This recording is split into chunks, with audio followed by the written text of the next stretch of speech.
Hello, and to those of you joining for the first time, welcome to my ongoing quest to take my love of Espire 1 above and beyond the boundaries of the game.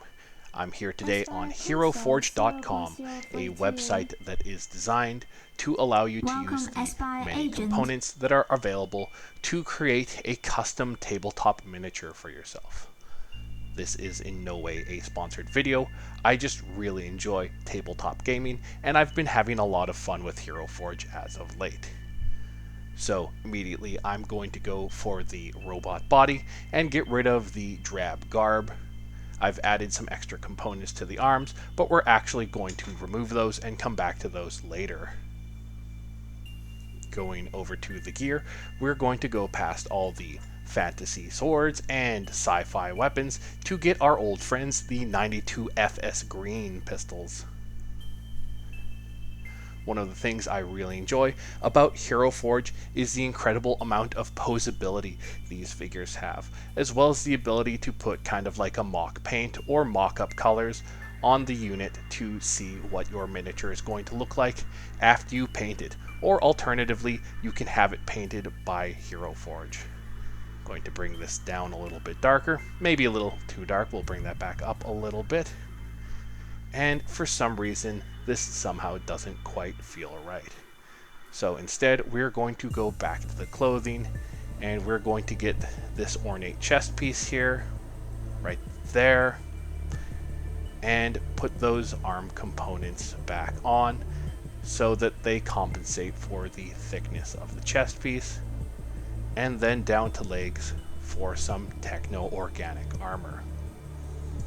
Going back to paint, we are going to color this back in and give it those lovely blue highlights to show the light units of the Espire model, and I like to think that feels a whole lot better.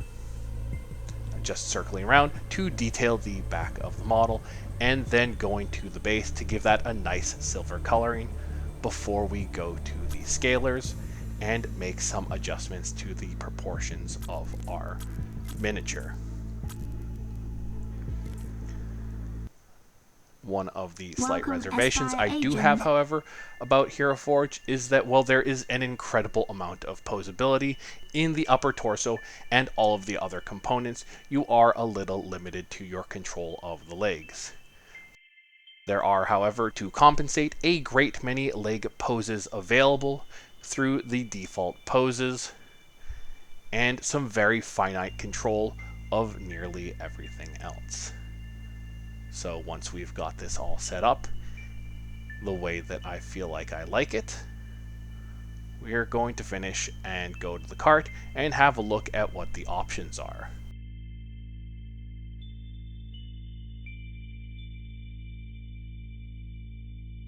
There are two grades of plastic and the ability to have my miniature colored, or even have the STL and simply 3D print it myself.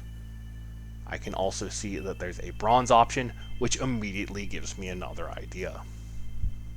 While Espire 1 is a fantastic game, I find that there's a tragic lack of merchandise currently, and one of the things that I found super striking is in the first mission of the game. To unlock one of the cheats, you're going to grab a golden Espire figurine and carry it all the way from the beginning of the mission to the end. Since I don't have the ability to get that golden Espire figurine, I figure I might as well make one for myself. Of course, it's not quite enough just to have a tabletop miniature. You're going to have the character sheet to back it up. So tune in next week as we try and make an Espire unit in Dungeons & Dragons 5th edition, and until then, I'd love to see what miniatures everybody else has, customized or otherwise, or their other favorite action figure or piece of merch. Shoot me a link down in the comments, and I'll see you next time.